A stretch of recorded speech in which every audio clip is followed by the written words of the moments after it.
The story begins with a boy named Kazuya. He stumbles upon a thug wielding a knife, who is threatening some girls.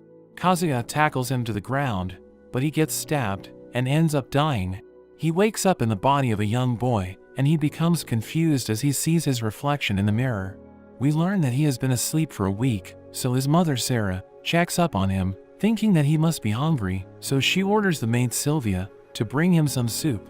They leave him in the room, telling him to rest, and Kazuya realizes he has been reincarnated into another world, so he looks around his surroundings, trying to understand the world he's in.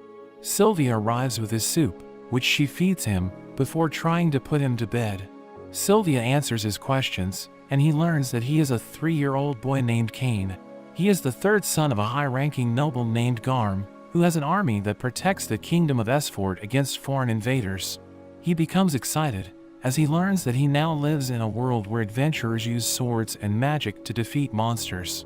He wants to learn magic, but Sylvia tells him that he must first learn how to write, so he starts studying, wanting to live in that world. Later, his family is surprised to find he has already learned how to read and write. His sister Rain adds that he can even do math, so they start to think that he is a genius, but he is really just a high schooler stuck in the body of a 3-year-old boy. They wonder why he is now interested in studying, because he seems to be a different person, and Cain explains that he just wants to learn everything he can about the world. Garm supports him, saying that it will help him become a successful person and allows him to read books about magic and history. Sarah is happy to learn he is interested in magic, but they don't think that he is ready for that yet, saying he's too young to use magic, so he should just study the books for now. However, Cain realizes that he can already use magic, but he is having a hard time controlling it, and he tries to hide it from everyone around him. Rain realizes that he is studying about the outside world, so she teaches him about the 300-year history of the kingdom as well as the different races in the world. After 2 years, the day of Cain's baptism has arrived, and they ride a carriage as they make their way to the venue. Cain is happy to see the outside world, asking his sister to show him her stats after going through the ritual. So Rain opens her status window, and Cain learns that Rain can use 3 types of elemental magic. Sarah reveals that Rain was granted a level 2 blessing by the god of magic, which is very useful because it determines how much magic is needed to activate a spell, and it even affects the skills. They explain that the blessing goes up to level 5, and it's given by one of the 7 pillar gods they worship, as part of their kingdom's religion. They arrive at the venue, where they kneel before the statues of the 7 gods, and the priest begins the ceremony, asking the gods to show Cain the path he needs to walk on. A bright light illuminates the area, and Cain is instantly transported to the world of the gods. He is shocked to learn that the gods have been waiting for this day, addressing him as Kazuya. The god of creation, Xenum, introduces himself, as Cain thinks about his weird appearance, but Xenum knows what Cain is thinking, since he is a god. The god of death and rebirth, Rhyme, reveals that his death was unexpected, because if he didn't interfere, the thug would have tripped and would have gotten caught. This makes Cain feel bad, since he died for nothing, but the god of earth was moved by his good deeds, so he was reincarnated into this new world. Rhyme apologizes, because Cain was not supposed to recall his memories at the age of 3, but Cain tells her that it's okay, since it allowed him to write and use magic, and even enjoy life with his new family. The god of magic takes a liking to him, so she gives him her blessing. Xenum follows suit, and the god of war gives him his blessings, along with his swordsmanship and martial arts. The god of technology also grants his blessing, telling him to use his knowledge from his previous life to make progress in the world. The god of commerce gives him the judgment and item box skills, while the god of earth gives him some unique skills that he can use when he returns. Xenum laughs as he sends Cain back with the blessing of all the gods, and the priest states that this is the first time he has seen the statues shine with such brilliance. Garm wants to see Cain's status window, thinking he must have received multiple blessings, but Cain doesn't want to show it to them, because he thinks it might be a problem. So he runs away, claiming that his stomach hurts. He hides as he checks his status window, and he is shocked to see that all of his magic, blessings, and skills are at level 10. Cain thought that the highest level was 5, so he wonders what the gods were thinking when they gave him their blessing. He wants to hide it from everyone, but he realizes that Xenum granted him the ability to conceal his status. After that, we see him at the dining table with his family, where they discuss the light from the baptism ceremony. Garm asks Cain about his status, so he shows it to them, thinking that he has already concealed his status, but they are still shocked by the numbers, especially his magic score, because even palace mages can't come close to that number. Garm states that with his skills, he will be successful no matter what job he chooses, warning Cain never to show his status window to anyone, because he could be seen as a threat to the kingdom. Cain returns to his room, wondering what is considered as average stats. He sees a book about summoning magic, so he goes outside to summon a fluffy animal, but he ends up summoning a demon instead. It starts attacking his sister, who happens to be passing by, and he tries to attack the demon with a fire spell, but the demon grabs onto him, while he uses a return spell to send it back. He drops to the floor and passes out, but he eventually regains consciousness, and is happy to see that his sister is smiling because of his deeds. Later, he is presented to a crowd during his debut, where he reveals that his goal is to become an adventurer and protect everyone. Garm tells him that he needs to study more to achieve his goal, arranging for a tutor to help him out. We see him reading in his room, as he wonders what his tutor is going to be like. His tutors arrive. One of the tutors, Millie, nervously introduces herself, while the other one, Nina, makes a very short introduction, and Millie tells her not to be rude to the nobles. But Cain tells them they don't need to be formal when speaking to him, since they are his tutors, making them feel relieved. Garm wants them to teach Cain for 3 years, and they immediately begin his training. They head to the training grounds where Millie tells him to try doing some swings, but she is shocked by how skilled he is. Nina comments that he might be better than Millie, making her upset, so she challenges Cain to a mock fight. Cain charges at her, and she struggles to block his attacks. Nina asks Cain if he received the blessing of the god of war, and he admits to it as he continues his fight. Millie backs off, saying she won't be able to last if they keep up at that pace, so he should start learning magic from Nina. Nina reveals that she has a level 3 blessing from the god of magic, wanting to start with teaching the basics, but Cain tells her that he already knows the basics, demonstrating some beginner-level magic to prove his point. However, Nina tells him that he just used enchanted magic, when it takes intense training just to shorten incantations, so she concludes that he is a genius. Millie points out that he even used all the elements, which Nina thinks is impossible, because there is no one in that world who can use all the elements that effectively.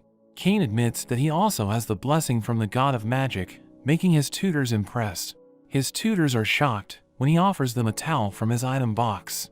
They realize that Cain is just too amazing, and they can no longer teach him within the mansion, because he could end up destroying the mansion with his powers. They go to Garm, explaining the situation as they ask for his permission to train Cain outside the mansion.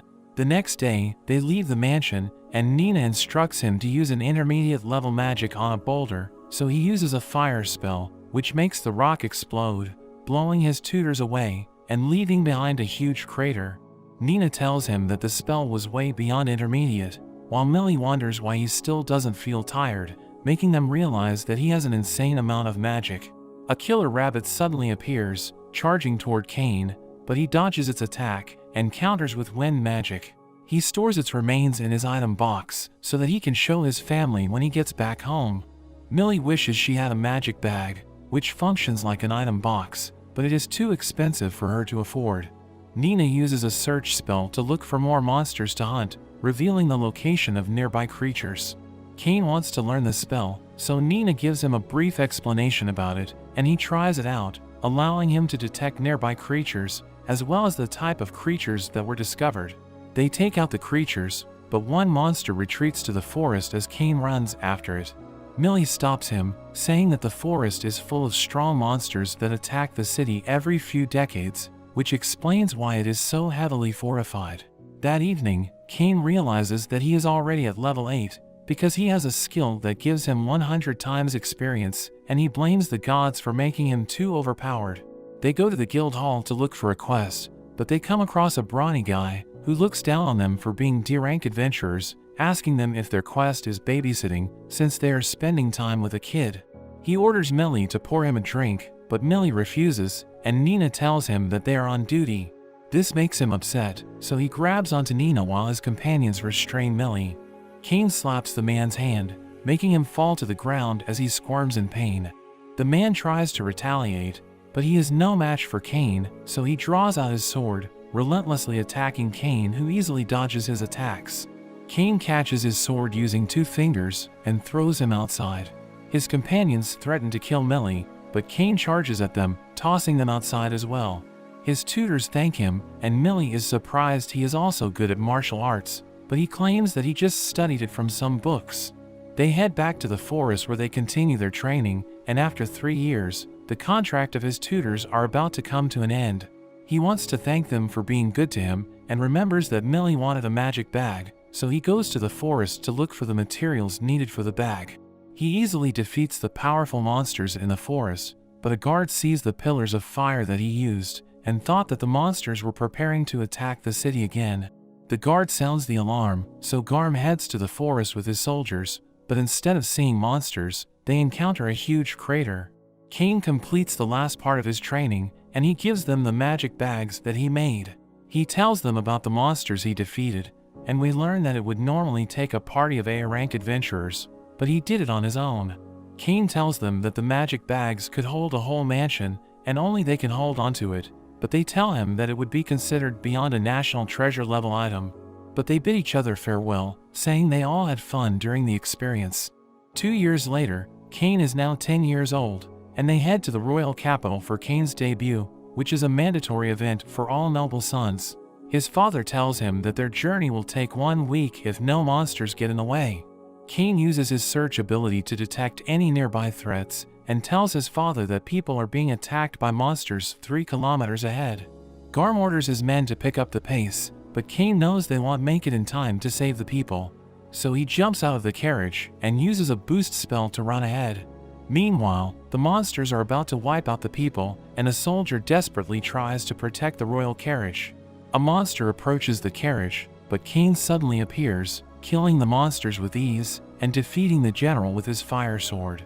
He checks up on everyone, introducing himself as the son of Garm, and using a healing spell to help the soldiers recover, but some of the soldiers didn't make it, so he stores their bodies in his item box.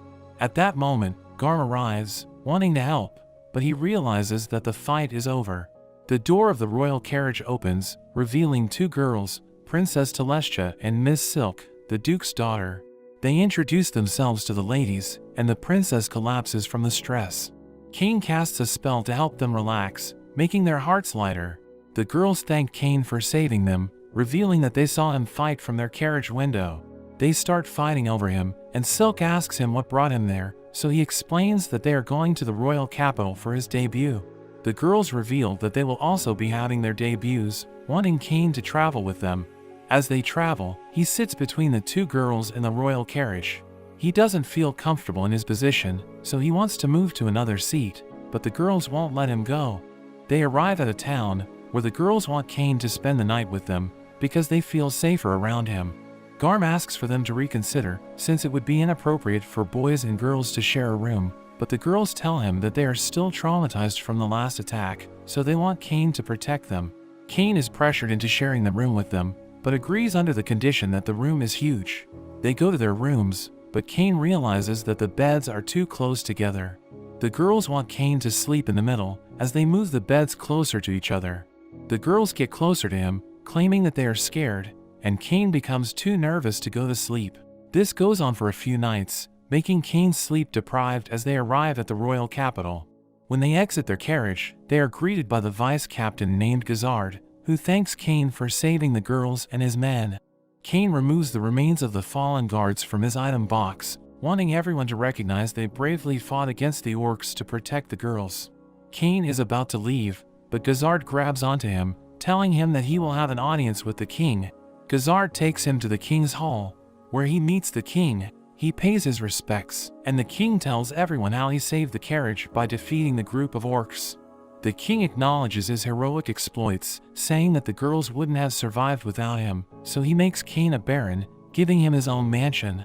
A noble named Corgino speaks out, saying that Cain is too young to be a baron, but the king points out that he couldn't perform the same feats that Cain has accomplished, so Corgino backs off. Cain reluctantly accepts the title of baron, and the king concludes the audience, telling him to go backstage. We see Cain in a room with his father, who comments that Cain is the first among his sons to be promoted. The king joins them, bowing to Cain as he thanks him for saving his daughter. Cain is not comfortable seeing them in such a position, asking them to raise their heads, but the king felt the need to thank Cain as a father. The king tells him that since he excels in both magic and the sword, and even has the blessing of the gods, the kingdom can't leave such a talented child to his own devices. That's why he is given the title of Baron, even asking him to marry Princess Telestia, while the Duke also wants him to marry his daughter.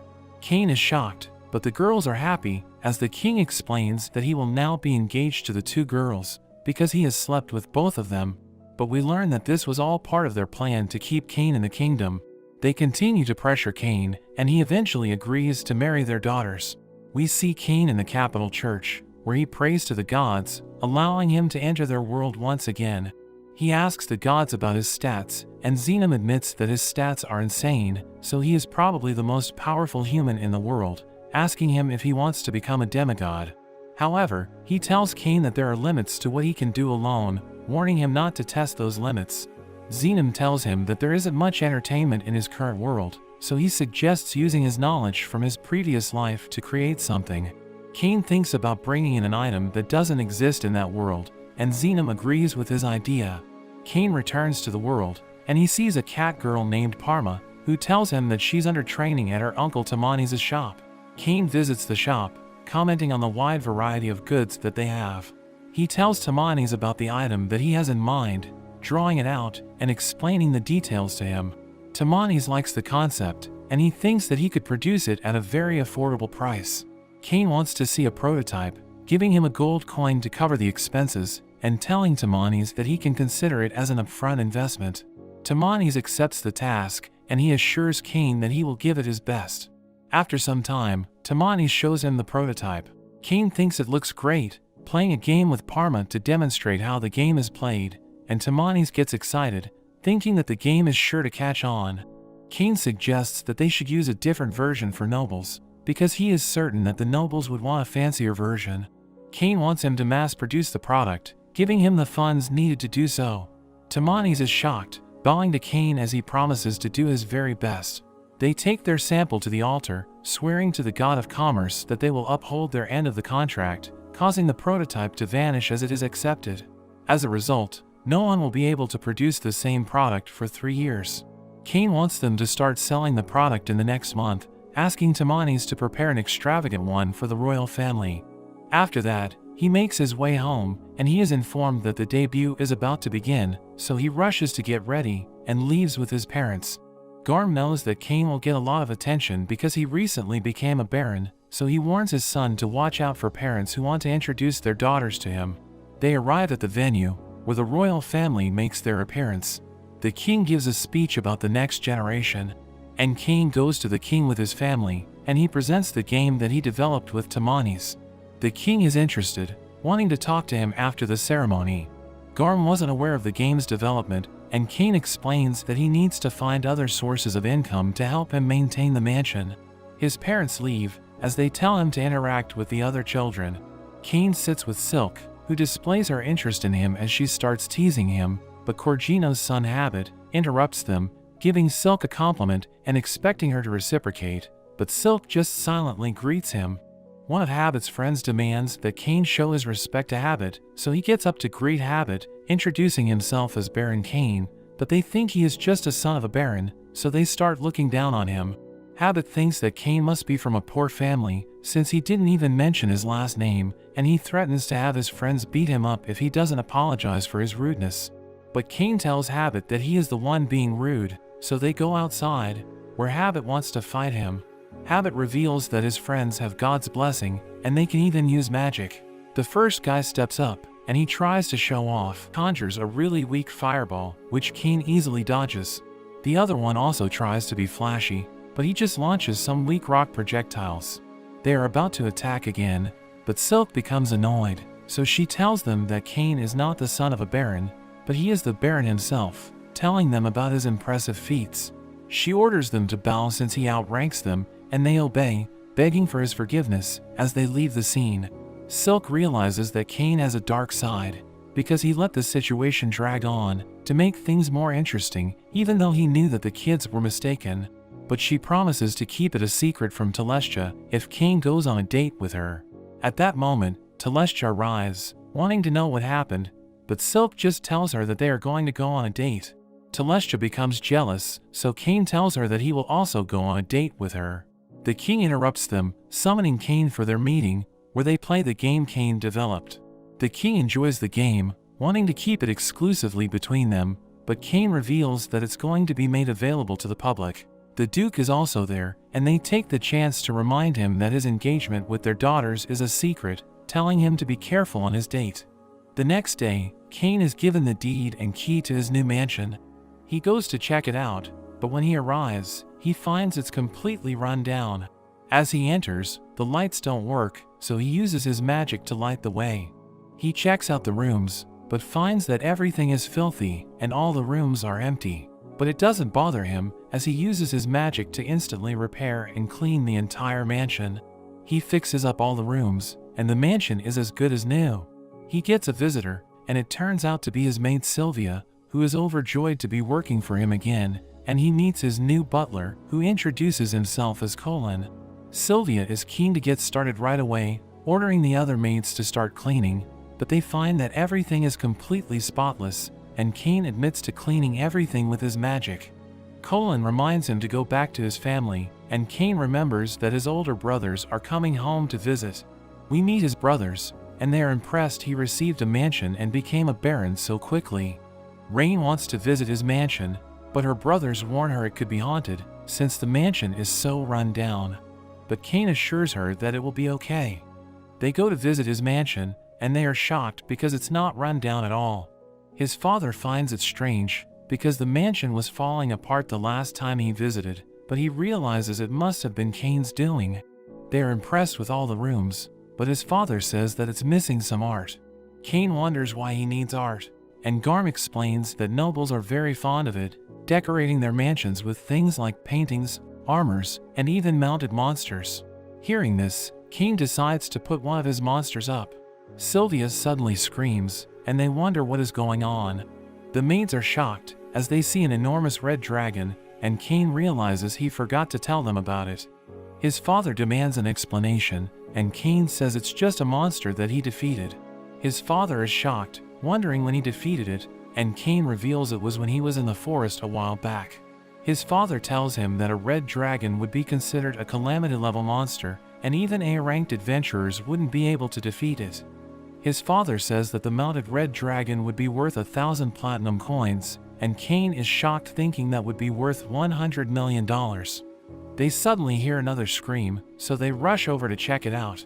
His mother asks him about the toilet, because it sprayed water at them, and it was like nothing they had ever experienced before. Cain explains that he used his magic to make it shoot water, and Rain asks him to install one in their house. Garm calls them dramatic for freaking out over a toilet, but they tell him to try it out himself. So he gives it a go, and finds it delightful, instantly changing his mind, and requesting one as well. His father tells him that his visitors will also enjoy the experience, and Cain wonders what he means. His father says that when a noble is given a mansion, it's a rule that they must host a debut party, and Cain is shocked to learn he has another debut. Later that night, he wonders what he is going to do, but Colin has prepared a list of people he needs to invite, and the things that he will need. As he checks out the list, he sees Corgino's name, and he wonders why he should invite him. But Colin says that since he is a high-ranking noble, it would be bad not to invite him. Cain wonders why the king isn't on the list, and Colin tells him that only high-ranking nobles are allowed to invite him. He thinks about preparing the food and drinks for the party, but panics because he also needs to get a gift for all his guests. But Sylvia gives him some ideas, and he creates a glass using his magic. Most people are used to just using porcelain, so he decides to give out glasses to all of his guests. He moves on to preparing the food. Using a recipe from his previous life, he comes up with the Hamburg steak, and Sylvia finds it to be absolutely delicious. She tries his drink next, and she is amazed by its fizzy bubbles, wondering what it is, and Cain explains how he used his magic to add bubbles to regular wine. Colin interrupts, telling Cain he is being called by the king. At the palace, the king is mad at him because he never got an invite to his party, and we learn that the Duke has been taunting him for not getting an invitation. Cain comes up with an excuse, saying that he just wanted to give him his invitation in person, and he just hasn't had the chance until now. The king is overjoyed hearing this, and Cain is relieved. The night of the party arrives, and Cain welcomes all his guests. The Duke arrives with Silk, and they are amazed by the red dragon. Cain thanks all his guests for joining him, and he makes a toast. Everyone is amazed by the drink, and the Duke comments on how the glass shines like a treasure. The king arrives, and he tells everyone to just enjoy themselves. He tries out the sparkling wine, and finds it absolutely delightful. He is served the Hamburg steak next, and he finds it rich and juicy, and there is even a cheese surprise in the middle. The queen comes rushing out, wondering what's up with his toilet, calling it revolutionary, and demanding one for the palace. The king tries it out himself, and immediately demands Cain to install one in the palace. The king compliments him on his hospitality, and all the nobles applaud him. But at that moment, Colin tells him that Corgino is arriving. Corgino rudely approaches, calling the house small, but is shocked when he sees the red dragon. He heads into the dining room, looking down on everyone else. They serve him the sparkling wine, which catches him off guard, but he pretends not to like it. He tries the Hamburg steak next, and calls it disgusting, but he can't stop himself from eating it. He demands more sauce, snatching it from Sylvia, and Cain is annoyed at his behavior, but Colin tells him he shouldn't cause a scene. But Cain has an idea, thinking things will be fine as long as he isn't the one causing the scene. Cain offers Corgino the glasses as a gift, but Corgino demands he hand over all of his glasses. Cain apologizes, saying that the glasses are his gift to everyone, but he says he has a bigger surprise for him. Corgino gets excited, but it turns out to be the king. Corgino is shocked to see him there, and the king tells him his behavior was unacceptable, when he should be leading by example as a high-ranking noble. Corgino runs away, and Silk finds it amusing how Cain set him up. However, the king realizes that Cain used him, and he ends up lecturing him for hours. But that's where this video ends. Let me know if you would like to see more of this series. Remember to like and subscribe to the channel. Thanks for watching, and I'll see you next time.